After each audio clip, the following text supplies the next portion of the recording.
ಪರಿಮಳಾಚಾರ್ಯ ಎಂಬ ಪವಿತ್ರ ಬಿರುದು ಲಭಿಸಿದ ಕ್ಷಣದಿಂದಲೇ ಅವರ ಜೀವನದ ಮಹತ್ವದ ಅಧ್ಯಾಯ ಆರಂಭವಾಯಿತು. ಮಧುರೈ ಮಹಾರಾಜನ ರಾಜಸಭೆಯಲ್ಲಿ ನಡೆಯಲಿರುವ ಮಹಾತತ್ವ ಚರ್ಚೆಗೆ ತೆರಳಲು ಸಜ್ಜಾದ ಶ್ರೀ ಸುಧೀಂದ್ರ ತೀರ್ಥರು ತಮ್ಮ ಪ್ರಿಯ ಶಿಷ್ಯನತ್ತ ಕರುಣೆಯಿಂದ ನೋಡಿದರು.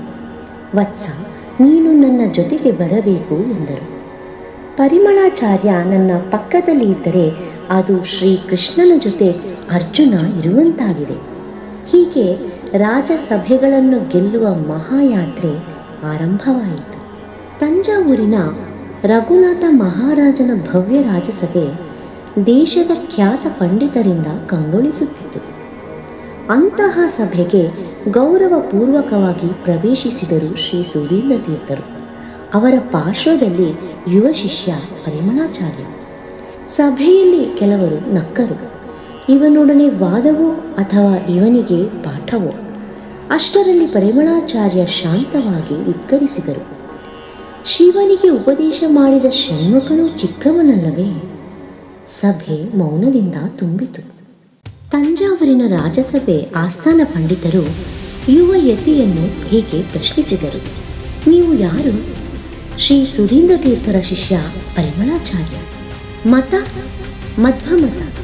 ಸಿದ್ಧಾಂತ? ದ್ವೈತ ಸಿದ್ಧಾಂತ. ಒಬ್ಬ ಪಂಡಿತ ಪ್ರಶ್ನಿಸಿದರು. ಇಡೀ ಭಾರತದಲ್ಲಿ ಅದ್ವೈತವಿದೆ, ದ್ವೈತ ಯಾಕೆ? ಪರಿಮಳಾಚಾರ್ಯ ಶಾಂತವಾಗಿ ಹೇಳಿದರು. ಗಂಗೆ ಇದ್ದರೆ ಕಾವೇರಿ ಯಾಕೆ? ಎಲ್ಲ ನದಿಗಳು ಕೊನೆಯಲ್ಲಿ ಸಮುದ್ರದಲ್ಲೇ ಸೇರುತ್ತವೆ. ಸಭೆ ಮೌನಗೊಂಡಿತು. ಮತ್ತೊಂದು ಪ್ರಶ್ನೆ ಗಂಭೀರವಾಗಿ ಕೇಳಿತು. ಹರಿ ಶಿವನಿಗಿಂತ ದೊಡ್ಡವನ? ಪರಿಮಳಾಚಾರ್ಯ ಧೈರ್ಯದಿಂದ ಉತ್ತರಿಸಿದರು. ಹರಿಹರರು ಒಂದು ಎಂಬುದು ಬರೀ ಮಾತಲ್ಲ, ಅದು ವೇದವಾಕ್ಯ. ಕ್ಷಣದಲ್ಲಿ ರಾಜಸಭೆ ಕರತಾಡನದಿಂದ ಮೊಳಗಿತ್ತು. ರಘುನಾಥ ನಾಯಕರು ಎದ್ದು ನಿಂತರು. ಪರಿಮಳಾಚಾರ್ಯ ಸಕಲ ವಿದ್ಯಾಪಾರಂಗತ, ಇವನೇ ಸಭಾ ವಿಜೇತ. ಅಷ್ಟರಲ್ಲಿ ಆಸ್ಥಾನ ಪಂಡಿತನೊಬ್ಬ ಮುಂದೆ ಬಂದು ಕೇಳಿದನು. ಸಾಮಾನ್ಯ ಜನರಿಗೆ ನೀನು ಹೇಗೆ ತಿಳಿಸುವೆ? ಶಿವ ದೊಡ್ಡವನು, ಹರಿಯೇ ದೊಡ್ಡವನು? ಪರಿಮಳಾಚಾರ್ಯ ಮಂದಸ್ಮಿತದಿಂದ ಪ್ರತಿ ಪ್ರಶ್ನೆ ಮಾಡಿದರು. ಕಣ್ಣು ದೊಡ್ಡದೋ? ದೃಷ್ಟಿ ದೊಡ್ಡದೋ?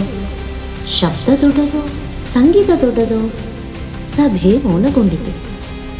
ರೂಪ ಬೇರೆ, ಕಾರ್ಯ ಬೇರೆ, ಆದರೆ ಗುರಿ ಒಂದೇ.